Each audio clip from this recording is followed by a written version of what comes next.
পিরিয়ডের ঠিক আগে আগে শরীরে মনে নানা রকম একটা পরিবর্তন অনুভব করেন অনেকে, তাই না? এটা কিন্তু খুবই স্বাভাবিক একটা ব্যাপার। তো চলুন আজ আমরা এই পরিবর্তনগুলো নিয়ে সহজ করে কথা বলি, একটু বোঝার চেষ্টা করি। আচ্ছা, মাসিকে ঠিক আগে আগে শরীরে ঠিক কি কি হয়, মানে কি ধরনের পরিবর্তন আসে? এই প্রশ্নটা কিন্তু কম বেশি সবার মনেই ঘোরে। চলুন আজ এই ব্যাপারটাই একটু সহজ করে জেনে নিই। তো সবার আগে চলুন দেখে নেওয়া যাক পিরিয়ড শুরু হওয়ার ঠিক আগ মুহূর্তে সাধারণত কি কি লক্ষণ দেখা দিতে পারে। দেখুন, মাসিকের আগে কিছু শারীরিক আর মানসিক পরিবর্তন কিন্তু খুব কমন। যেমন ধরুন পেটে ব্যথা, মুড সুইং বা খিটখিটে মেজাজ, ব্রেস্টে হালকা ব্যথা, কিংবা ধরুন কোনো কারণ ছাড়াই খুব ক্লান্ত লাগা।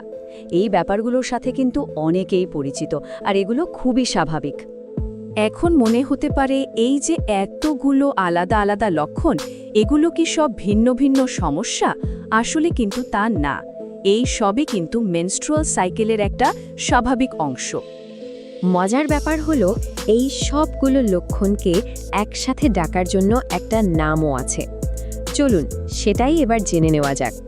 এই যে এতগুলো উপসর্গের কথা বললাম, এই সবগুলোকে একসাথে বলা হয় পিএমএস। পুরো কথাটা হলো প্রি মেনস্ট্রুয়াল সিমটমস, মানে মাসিকের আগে যে শারীরিক আর মানসিক পরিবর্তনগুলো হয় সেগুলোরই একটা সম্মিলিত নাম এটা। আর এর পেছনে মূল কারণটা হলো শরীরের হরমোনের ওঠানামা। তার মানে কি দাঁড়ালো? ওই যে আমরা পেট ব্যথা, মুড সুইং বা ক্লান্তির কথা বলছিলাম, সেই সবই কিন্তু আসলে এই পিএমএসেরই এক একটা লক্ষণ। আমাদের আসল উদ্দেশ্যটাই হলো এই যে পরিবর্তনগুলো হয় সেগুলোকে একদম সহজভাবে বোঝা, যাতে এগুলো নিয়ে আর কোনো কনফিউশন বা দ্বিধা কাজ না করে। কিন্তু একটা প্রশ্ন আসতেই পারে, এই পিএমএস সম্পর্কে জেনে আখির লাভটা কি? কেন এটা জানা জরুরি? চলুন এবার সেটাই একটু বোঝার চেষ্টা করি যে এই জ্ঞানটা আমাদের কিভাবে সাহায্য করতে পারে। দেখুন, দুটো খুব গুরুত্বপূর্ণ কাজ হয়। এক, নিজের শরীরের পরিবর্তনগুলো সম্পর্কে একটা পরিষ্কার ধারণা তৈরি হয়। আর দুই, সেই ধারণাটা কাজে লাগিয়ে পিরিয়ডের জন্য আগে থেকেই মানসিক আর শারীরিকভাবে প্রস্তুত থাকা যায়। আর সত্যি বলতে এটাই কিন্তু সবচেয়ে বড় সুবিধা। যখন পিএমএসের লক্ষণগুলো চেনা থাকে, তখন পিরিয়ড কখন শুরু হতে পারে সেটার একটা আন্দাজ পাওয়া যায়।